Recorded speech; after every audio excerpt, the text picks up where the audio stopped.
वेदव्यास द्वारा रचित महाभारत कर्ण और पांडवों के जीवन पर केंद्रित है। जीवन अंतत विचारजनक है। कर्ण महाभारत के सर्वश्रेष्ठ धनुर्धारियों में से एक थे।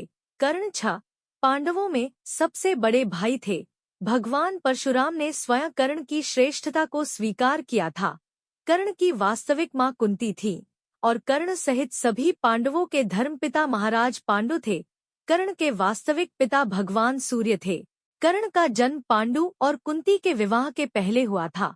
कर्ण दुर्योधन का सबसे अच्छा मित्र था और महाभारत के युद्ध में वह अपने भाइयों के विरुद्ध लड़ा। कर्ण को एक आदर्श दानवीर माना जाता है क्योंकि कर्ण ने कभी भी किसी मांगने वाले को दान में कुछ भी देने से कभी भी मना नहीं किया, भले ही इसके परिणामस्वरूप उसके अपने ही प्राण संकट में क्यों न पड़ गए हों। इसी से जुड़ा एक वाकया महाभारत में है, जब अर्जुन के पिता भगवान इंद्र ने कर्ण से उसके कुंडल और दिव्य कवच मांगे और कर्ण ने दे दिए। दानवीर कर्ण को अन्य नाम से भी जाना जाता है, वासुसेन, दानवीर कर्ण, राधे, सूर्यपुत्र कर्ण, सूतपुत्र कर्ण, कौंत्य कर्ण, विजयधारी, वैकर्तना, मृत्युंजय कर्ण, दिग्विजय कर्ण, अंगराज कर्ण। हस्तिनापुर के सिंहासन का वास्तविक अधिकारी कर्ण ही था क्योंकि वह कुरु राज परिवार से ही था और युधिष्ठिर और दुर्योधन से ज्येष्ठ था, लेकिन उसकी वास्तविक पहचान उसकी मृत्यु तक अज्ञात ही रही। कर्ण को एक दानवीर और महान योद्धा माना जाता है। उन्हें दानवीर और अंगराज कर्ण भी कहा जाता है। कर्ण का जन्म कुंती को मिले एक वरदान स्वरूप हुआ था। जब वह कुंवारी थी तब एक बार दुर्वासा ऋषि उनके पिता के महल में पधारे। तब कुंती ने पूरे 1 वर्ष तक ऋषि की बहुत अच्छे से सेवा की। कुंती के सेवाभाव से प्रसन्न होकर उन्होंने अपनी दिव्य दृष्टि से ये देख लिया कि पांडु से उसे संतान नहीं हो सकती और उसे ये वरदान दिया कि वह किसी भी देवता का स्मरण करके उनसे संतान उत्पन्न कर सकती है। एक दिन उत्सुकतावश कुंवारेपन में ही कुंती ने सूर्य देव का ध्यान किया। इससे सूर्य देव प्रकट हुए और उसकी नाभि को छूकर उसके गर्भ में प्रवेश किया और अपने पुत्र को वहां मंत्रों द्वारा स्थापित किया। कालांतर में कुंती के गर्भ से ऐसा बालक उत्पन्न हुआ जो तेज में सूर्य के ही समान था और वह कवच और कुंडल लेकर उत्पन्न हुआ था जो जन्म से ही उसके शरीर से चिपके हुए थे। चूंकि वह अभी भी अविवाहित थी इसलिए लोकलाज के डर से उसने उस पुत्र को एक बक्से में रखकर गंगाजी में बहा दिया। कर्ण गंगाजी में बहता हुआ जा रहा था कि भीष्म के सारथी अधिरथ और उनकी पत्नी राधा ने उसे देखा और उसे गोद ले लिया और उसका लालन पालन करने लगे। उन्होंने उसे वासुसेन नाम दिया। अपनी पालनकर्ता माता के नाम पर कर्ण को राधेय के नाम से भी जाना जाता है।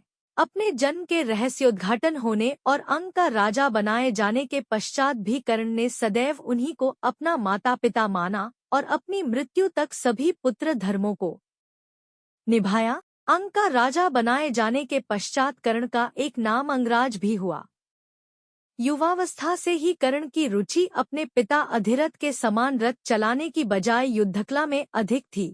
कर्ण और उसके पिता अधिरथ आचार्य द्रोण से मिले जो उस समय युद्धकला के सर्वश्रेष्ठ आचार्यों में से एक थे। द्रोणाचार्य उस समय कुरु राजकुमारों को शिक्षा दिया करते थे। उन्होंने कर्ण को भी शिक्षा दी। अर्जुन से श्रेष्ठ बनने के लिए ही कर्ण ने अनुचित तरीके से ब्रह्मास्त्र अस्त्र की मांग की, किंतु द्रोण ने कर्ण की मंशा जानकर उसे फटकार लगाते हुए ब्रह्मास्त्र अस्त्र का ज्ञान देने से मना कर दिया। फिर कर्ण गुरु द्रोण को भला बुरा सुनाकर परशुराम से ब्रह्मास्त्र अस्त्र का ज्ञान प्राप्त करने चला गया। कर्ण ने परशुराम से संपर्क किया जो कि केवल ब्राह्मणों वर्ण को ही शिक्षा दिया करते थे क्योंकि उनकी प्रतिज्ञा थी वो सिर्फ वेदों के ज्ञाता को ही शिक्षा देंगे। कर्ण ने स्वयं को ब्राह्मण वर्ण बताकर परशुराम से शिक्षा का आग्रह किया।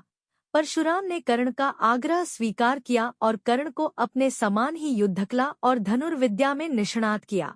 एक दोपहर की बात है। गुरु परशुराम कर्ण की जंघा पर सिर रखकर विश्राम कर रहे थे। कुछ देर बाद कहीं से एक बिच्छू आया और उसकी दूसरी जंघा पर काट कर घाव बनाने लगा। गुरु का विश्राम भंग ना हो इसलिए कर्ण बिच्छू को दूर ना हटाकर उसके डंक को सहता रहा। कुछ देर में गुरुजी की निद्रा टूटी और उन्होंने देखा कि कर्ण की जांघ से बहुत रक्त बह रहा है। उन्होंने कहा कि केवल किसी क्षत्रिय में ही इतनी सहनशीलता हो सकती है कि वह बिच्छू डंक को सह ले, ना कि किसी ब्राह्मण में। और परशुराम जी ने उसे मिथ्या भाषण के कारण श्राप दिया कि जब भी कर्ण को उनकी दी हुई शिक्षा की सर्वाधिक आवश्यकता होगी, उस दिन वह उसके काम नहीं आएगी। कर्ण, जो कि स्वयं यह नहीं जानता था कि वह किस वंश से है, ने अपने गुरु से क्षमा मांगी और कहा कि उसके स्थान पर यदि कोई और शिष्य भी होता तो वो भी यही करता। यद्यपि कर्ण को क्रोधवश श्राप देने पर उन्हें ग्लानि हुई, पर वे अपना श्राप वापस नहीं ले सकते थे। तब उन्होंने कर्ण को अपना विजय नामक धनुष प्रदान किया और उसे ये आशीर्वाद दिया कि उसे वह वस्तु मिलेगी जिसे वह सर्वाधिक चाहता है। परशुराम जी के आश्रम से जाने के पश्चात कर्ण कुछ समय तक भटकता रहा। इस दौरान वह शब्दभेदी विद्या सीख रहा था। अभ्यास के दौरान उसने एक गाय के बछड़े को कोई वन्य पशु समझ लिया और उस पर शब्दभेदी बाण चला दिया और बछड़ा मारा गया। तब उस गाय के स्वामी ब्राह्मण ने कर्ण को श्राप दिया कि जिस प्रकार उसने एक असहाय पशु को मारा है, वैसे ही एक दिन वह भी मारा जाएगा, जब वह सबसे अधिक असहाय होगा और जब उसका सारा ध्यान अपने शत्रु से कहीं अलग किसी और काम पर होगा। एक बार कर्ण कहीं जा रहा था, तब रास्ते में उसे एक कन्या मिली जो अपने घड़े से घी के बिखर जाने के कारण रो रही थी। जब कर्ण ने उसके संत्रास का कारण जानना चाहा तो उसने बताया कि उसे भय है कि उसकी सौतेली माँ उसकी इस असावधानी पर रुष्ट होंगी। कृपालु कर्ण ने तब उससे कहा कि वह उसे नया घी लाकर देगा। तब कन्या ने आग्रह किया कि उसे वही मिट्टी में मिला हुआ घी ही चाहिए और उसने नया घी लेने से मना कर दिया। तब कन्या पर दया करते हुए कर्ण ने घी युक्त मिट्टी को अपनी मुट्ठी में लिया और निचोड़ने लगा ताकि मिट्टी से घी निचुड़कर घड़े में गिर जाए। इस प्रक्रिया के दौरान उसने अपने हाथ से एक महिला की पीड़ायुक्त ध्वनि सुनी। जब उसने अपनी मुट्ठी खोली तो धरती माता को पाया। पीड़ा से क्रोधित धरती माता ने कर्ण की आलोचना की और कहा कि उसने एक बच्ची के घी के लिए उन्हें इतनी पीड़ा दी। और तब धरती माता ने कर्ण को श्राप दिया कि एक दिन उसके जीवन के किसी निर्णायक युद्ध में वह भी उसके रथ के पहिए को वैसे ही पकड़ लेंगी जैसे उसने उन्हें अपनी मुट्ठी में पकड़ा है, जिससे वह उस युद्ध में अपने शत्रु के सामने असुरक्षित हो जाएगा। इस प्रकार कर्ण को 3 पृथक अवसरों पर 3 श्राप मिले।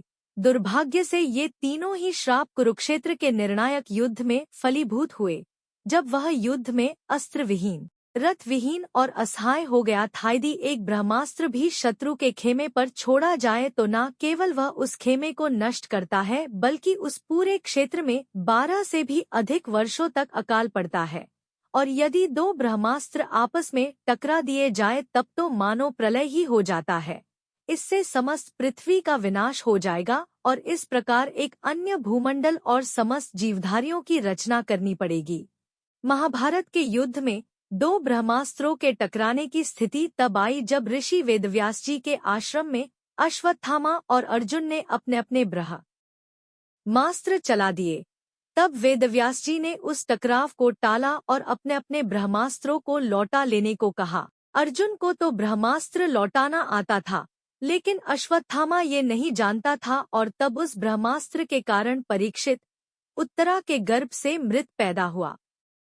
लेकिन कर्ण गुरु परशुराम के श्राप के कारण ब्रह्मास्त्र चलाना भूल गया था, नहीं तो वह युद्ध में अर्जुन का वध करने के लिए अवश्य ही अपना ब्रह्मास्त्र चलाता और अर्जुन भी अपने बचाव के लिए अपना ब्रह्मास्त्र चलाता और पूरी पृथ्वी का विनाश हो जाता। इस प्रकार गुरु परशुराम ने कर्ण को श्राप देकर पृथ्वी का विनाश टाल दिया। धरती माता का श्राप यह था कि कर्ण के जीवन के सबसे निर्णायक युद्ध में धरती उसके रथ के पहिए को पकड़ लेंगी। उस दिन के युद्ध में कर्ण ने अलग अलग रथों का उपयोग किया, लेकिन हर बार उसके रथ का पहिया धरती में धंस जाता। इसलिए विभिन्न रथों का प्रयोग करके भी कर्ण धरती माता के श्राप से नहीं बच सकता था, अन्यथा वह उस निर्णायक युद्ध में अर्जुन पर भारी पड़ता। दुर्योधन के साथ शांति वार्ता के विफल होने के पश्चात श्री कृष्ण कर्ण के पास जाते हैं, जो दुर्योधन का सर्वश्रेष्ठ योद्धा है।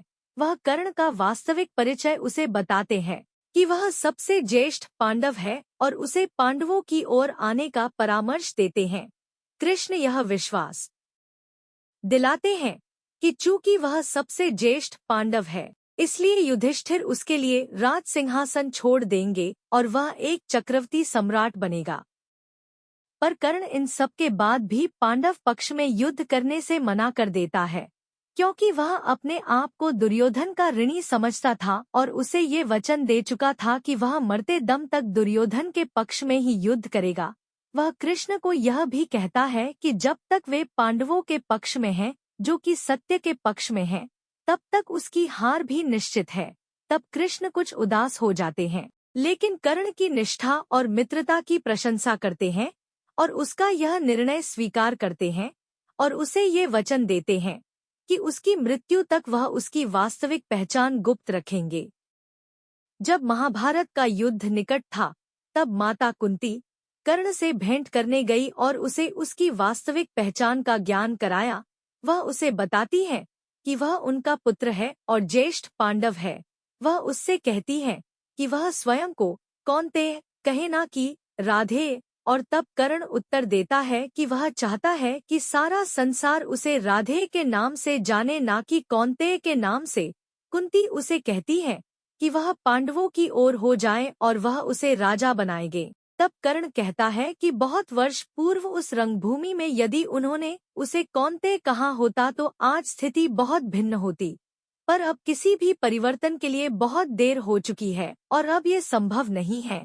वह आगे कहता है कि दुर्योधन उसका मित्र है और उस पर बहुत विश्वास करता है और वह उसके विश्वास को धोखा नहीं दे सकता। लेकिन वह माता कुंती को ये वचन देता है कि वह अर्जुन के अतिरिक्त किसी और पांडव का वध नहीं करेगा। कर्ण और अर्जुन दोनों ने ही एक दूसरे का वध करने का प्रण लिया होता है और इसलिए दोनों में से किसी एक की मृत्यु तो निश्चित है। वह कहता है कि उनके कोई भी 5 पुत्र जीवित रहेंगे, 4 अन्य पांडव और उसमें या अर्जुन में से कोई एक। कर्ण अपनी माता से निवेदन करता है कि वह उनके संबंध और उसके जन्म की बात को उसकी मृत्यु तक रहस्य रखे। कुंती कर्ण से एक और वचन मांगती है कि वह नागास्त्र का उपयोग केवल एक बार करे। कर्ण यह वचन भी कुंती को देता है। परिणामस्वरूप कुरुक्षेत्र के युद्ध में कर्ण एक बार से अधिक नागास्त्र का प्रयोग नहीं कर पाता। उसे एक महान योद्धा माना जाता है, जो साहसिक आत्मबल युक्त एक ऐसा महानायक था जो अपने जीवन की प्रतिकूल स्थितियों से जूझता रहा। विशेष रूप से कर्ण अपनी दानप्रियता के लिए प्रसिद्ध है। दोस्तों, यह कहानी आप लोगों को कैसी लगी हमें कमेंट के माध्यम से जरूर बताएं। धन्यवाद।